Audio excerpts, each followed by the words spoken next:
ሰላም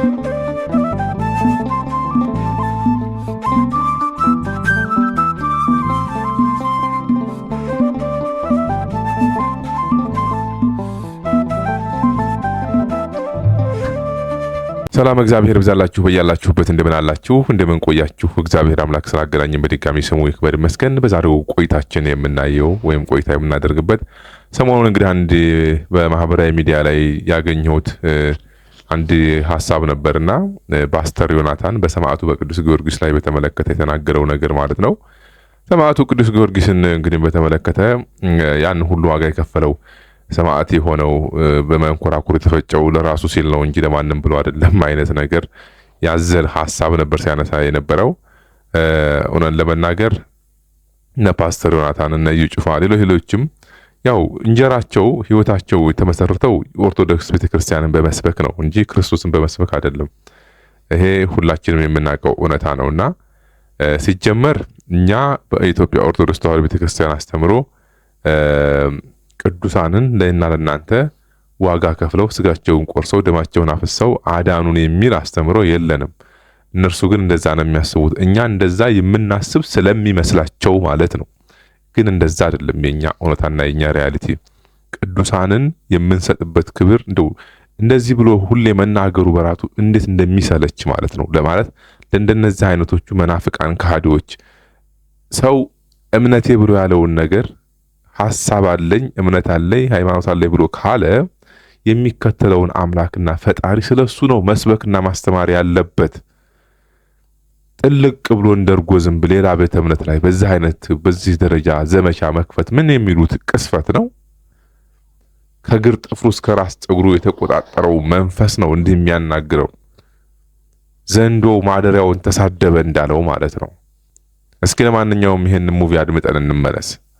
ከዛ አጥር ያለ ቆይታ እናደርጋለን። መልካም ቆይታ ይሁንላችሁ። ምንድነው ጊዮርጊስ ተሰነጠቀ ተገዘገዘ? ለራሱ ነው የተገዘገዘው። ጊዮርጊስ ምንድነው ተገዘገዘ ተሰነጠቀ፣ በመጋዝ ተሰነጠቀ ተፈጨ ይሏል። ታዲያ ጊዮርጊስ ይሄን ቃል ሲጠቀም ለሃጃው ነው የተገዘገዘው፣ ለኔ አይደለም። ወደነ መርከብ ሚዲያ በሰዎች እንግዲህ እንደሰማችሁት እንግዲህ ቅርታ ገና ያው ቅዝቃዜ ስላለ ነው ድምጼ ትንሽ በሚጠበቀው ልክ አልሆነም። ፓስተር ዮናታን በሰማዕቱ በቅዱስ ጊዮርጊስ ላይ በተመለከተ የተናገረውን ያነሳውን ነገር ብዙዎቻችሁም እንግዲህ ሰምታችሁታል ብዬ አምናለሁ። ይሄ ሰው እንግዲህ በየጊዜው ነው እንግዲህ በቅዱሳን ላይ እየተነሳ ሁሌም የሚዘምተው። በአቡነ ተክለ ሃይማኖት ላይ ከዚህ ሲናገር የነበረው እናውቃለን። በድንግል ማርያም በተአምረ ማርያም ላይ በተመለከተ ሲናገር የነበረው እናውቃለን። አሁን ደግሞ ሲደብረው ተነስቶ በሰማዕቱ በቅዱስ ጊዮርጊስ ላይ ዘመቻ ከፍቷል።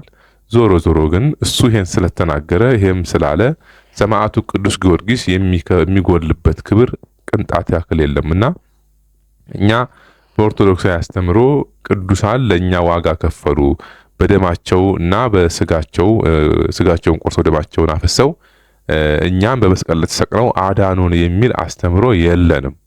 ይሄ እውነታው እንደዛ ነው። ግን እነሱ በግድ እንደዛ ብላችሁ ተቀበሉ እንደዛ ነው እናንተ እውነታ ብለው የሚሉን ሰዎች አሉ። ጊዜ ሰጣቸው ማለት ነው። በቤተ ክርስቲያናችን ላይ በግራም በቀኝም ከፊትም ከኋላም ከላይም ከታችም ልክ እንደገና ዳቦ መከራ የሚያዘንቡ እንደ አይነት የጊዜው ሰዎች ማለት ነውና በጓን ምንድነው ላቷን የተማመነች በግ ላቷን ውጭ ታሳድራለች እንደተባለው ሁሉ ለሁሉም ጊዜ ያለው ጊዜ ፈራጅ ነው። የሰው ሳይሆን እጅ ጊዜ ነው ጀግናውና አንድ ቀን ነገሮችን ሁሉ እሱም ዋጋ የሚከፍልበት ጊዜ መምጣቱ አይቀርም በምድርም ሆነ በሰማይ። እሱ ብቻ ሳይሆን ሌሎች ሰዎችም በዚህ ጉዳይ ላይ በተለይ ኦርቶዶክስ ላይ እንደዚህ አፋቸውን የሚከፍቱ ሰዎች የጊዜ ጉዳይ ነው እንጂ አይቀርላቸውም ማለት ነው። በእግዚአብሔር ይቀጣሉ፣ ወደ ሞታቸውን ይቀበላሉ ነው። እንግዲህ ዘንዶ አፉን ከፈተ ማደሪያውም ተሳደበ ተብሎ እንደተነገረው ሁሉ እግዚአብሔር ቅዱሳን የእግዚአብሔር ማደሪያ ናቸው። እግዚአብሔር በእነሱ ላይ አድሮ ስራ የሚሰራባቸው ክብሩን የሚገልጥባቸው ናቸው። እንግዲህ ይሄን ስናነሳ ድንግል ማርያም የመጀመሪያዋ ናት። እግዚአብሔር በእሷ ላይ አድሮ ዓለምን ሁሉ እንዳዳነ ክብሩን እንደገለጠ እናውቃለን። ስለዚህ በድንግል ማርያም ላይ ይሄ ሰው ከዚህ በፊትም ስለታምረ ማርያም መነሻ አድርጎ ሲናገር ነበረ። የእግዚአብሔር ማደሪያ የሆነችውን ድንግል ማርያምን ማለት ነው ሲሳደብ ነበረ። በራእየ ዮሐንስ ላይ የተቀመጠውን ነገር ነው ያረጋግጠልን። በርግጥ ዘንዶ አንፉን ከፈተ ማደሪያውን ተሳደበ እንደሚለው ማለት ነው። እግዚአብሔርን ይሳደባሉ፣ ቅዱሳን ይሳደባሉ፣ አባቶችን ይሳደባሉ። የማይሳደቡት የላቸውም። እነሱ በእርግጥ ላትፈርዱባቸው ትችላላችሁ። ለምን ላያቸው ላይ ያለው ለነሱን ከግር ጥፍራቸው እስከ ራስ ጠጉራቸው ተቆጣጥሯቸው ያለው እርኩስ መንፈስ ነው ይሄን እንዲያናግራቸው የሚችለው እንጂ ራሳቸው ሆነው ከቀልባቸው ቢመለሱ ድንግል ማርያምንም ቅዱሳንም የሚሳደብ አቅም አይኖራቸው ነበረ። እንደውም ይጠቀሙባቸው ነበረ ነው። የኢትዮጵያ ኦርቶዶክስ ተዋሕዶ ቤተክርስቲያን ክርስቶስን የምታስቀምጥበት ቦታ፣ ቅዱሳንን የምታስቀምጥበት ቦታ የራሷ የሆነ ዶግማና ቅኖና አላት፣ ስርዓት አላት። በዛ መልኩ ነው የምትከተለው። ቅዱሳን ክርስቶስን አልጋረዱም። እኛ ጋረዱም ብለን አላልንም። እኛ እስካላለን ድረስ የናንተ መሃል ገብቶ ጋርደዋችኋል ብሎ ሐሳብ ማቅረብ ምን የሚሉት እብደት ነው። ሰማዕቱ ቅዱስ ጊዮርጊስ ያን ሁሉ ዋጋ የከፈለው በመንኮራኩር የተፈጨው ለራሱ ሲል ነው የሚል አስተምሮ ምን ማለት ነው? ይሄ እንግዲህ ቅድም መግቢያ ላይ እንዳልኳችሁ ዘንዶ አፉን ከፈተ ነው። ጊዮርጊስ ሰማዕቱ ቅዱስ ጊዮርጊስ በሕይወተ ሥጋ ምድር ላይ በነበረበት ሰዓት ከነ ዱድያኖስ ላይ እና በእነኛ በሰባው ነገስታት ላይ አድሮ የነበረው እርኩስ መንፈስ በሕይወተ ሥጋ እያለ ሲዋጋው የነበረው ድል ያደረጋቸው ሰባው ነገስታትን እየሞተ እየተነሳ ያን ሁሉ ዋጋ ከፍሎ ሰማዕትነትን ተቀብሎ ድል አድርጓቸው ያን ጊዜ ማሸነፍ ያቃተው ዲያብሎስ ዛሬ ደግሞ በነ ዮናስ ላይ በነ ፓስተር ዮናስ ላይ አድሮ በነ ፓስተር ዮናታን ላይ አድሮ ድጋሚ የሰማዕቱን የቅዱስ ጊዮርጊስን ስም ማጥፋት ተያይዞታል። ይሄ ኦርቶዶክሳውያን በቅዱሳን ምልጃ በእናትነታቸው፣ በንጽህናቸው፣ በቅድስናቸው፣ በመልጀነታቸው እኛና እናንተ ስለምንጠቀምባቸው ዲያብሎስ ደግሞ ይሄንን አይወድም። የሰው ልጆች በቅዱሳን ላይ ዘመቻ እንዲከፍቱ የሁሉ ጊዜ ጥረቱ ነው። ይሄ ሁሉ ጊዜ የመጀመሪያው ጥላቱ ድንግል ማርያም ናት። ድንግል ማርያምን በጥላትነት ፈርጆ ነው የሚሰራው። ደግሞም እውነት ነው። ድንግል ማርያምን ጠላት ባያደርግ ነበር የሚደንቀው። ድል የተደረገው በሷ ነው። ምን ማለት ነው? ድንግል ማርያም ባትኖር ኖሮ ክርስቶስ ሰው አይሆንም ነበረ። ክርስቶስ ሰው ባይሆን ኖሮ በመስቀል ላይ ተሰቅሎ ዋጋ ከፍሎ ዲያብሎስና ሰራዊቱን ቀጥቅጦ በሲኦል አያስገባቸውም፣ አያስራቸውም ነበረ ነው። ስለዚህ ለድህነታችን ምክንያተ ድህነት የሆነችው ድንግል ማርያም ናት። ሁሌ ዘመቻ የሚከፈትባትም ለዛ ነው። ይሄን እኛና እናንተ ኦርቶዶክሳውያን እናውቃለን። አሁን ላይ በኢትዮጵያ ኦርቶዶክስ ተዋሕዶ ቤተክርስቲያን ላይ የሚደረጉ ዘመቻዎች አሉ። ብዙዎች ይዘምታሉ፣ ግን አይችሉም። የወዲት ግዱት 40 ዓመት፣ ነግራኛ አህመድ 15 ዓመት፣ የደርግ ስርዓት፣ ሌላም አሁንም ያለውን ስንመለከት ኦርቶዶክስ ላይ በቀጥታም ይሁን በተዘዋዋሪ ጫና ማድረግ፣ ለማፈራረስ መሞከር፣ ብዙ እጀረጃጅሞች ከውስጥም ከውጭም ተቀናይተው ቤተክርስቲያናት ላይ ጫና ያደርሳሉ። ቅዱሳን ላይ ጫና ያደርሳሉ። ኦርቶዶክሳውያን ላይ ጫና ያደርሳሉ።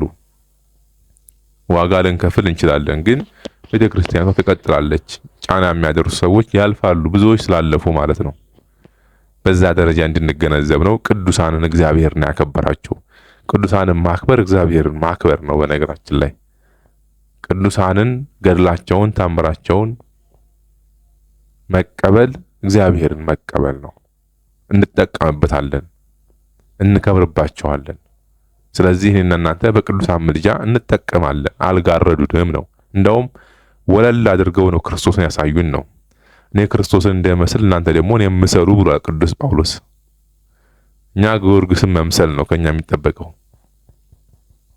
ተክለ ሃይማኖትን መምሰል ነው። ድንግል ማርያምን መምሰል ነው። ሰማዕቱ ቅዱስ ጊዮርጊስን መምሰል ነው። እኛም ምሰሉ ብለዋል። እነሱ ክርስቶስን መስለዋል። በቃ እኔ ክርስቶስን እንደመስል እናንተ ደግሞ እኔን ምሰሉ ብሏል። ስለዚህ በጊዮርጊስ በኩል ክርስቶስ ይገኛል ነው። በድንግል ማርያም በኩል ክርስቶስ ይገኛል። በተክለ ሃይማኖት በኩል ክርስቶስ ይገኛል። በጳውሎስ በጴጥሮስ በኩል፣ በቅዱስ ዮሐንስ አፈወርቅ በኩል፣ በሐዋርያት በነቢያት በኩል ክርስቶስ ይገኛል ነው እንጂ ጋራጆች አይደሉም። የሚጋርዱ አይደሉም። መስታወት ናቸው። ንጥር አድርገው የሚያሳዩ መስታወቶቻችን ናቸው። ለኛ አልጋረዱንም። የበለጠ እንድናቀው አምላካችን ያደረጉን ቅዱሳን ናቸው። ስለዚህ ዲያብሎስ ደግሞ ይሄን ጠንቅቆ ያውቃል። በዚህ እንዳንጠቀም ነው ይሄን ያክል ርቀት ሄዶ በቅዱሳን ላይ ዘመቻ የሚከፍተው የሚለውን ግንዛቤ እንድንይዝ ነው። በቀጣይ እንደዚሁም ደግሞ ሌሎች ሐሳቦችን እያነሳን ቆይታ ለማድረግ እንሞክራለን። የነበረን ቆይታ ዛሬ ይሄን ይመስላል። በድጋሚ እስከምንገናኝ ይቆየን።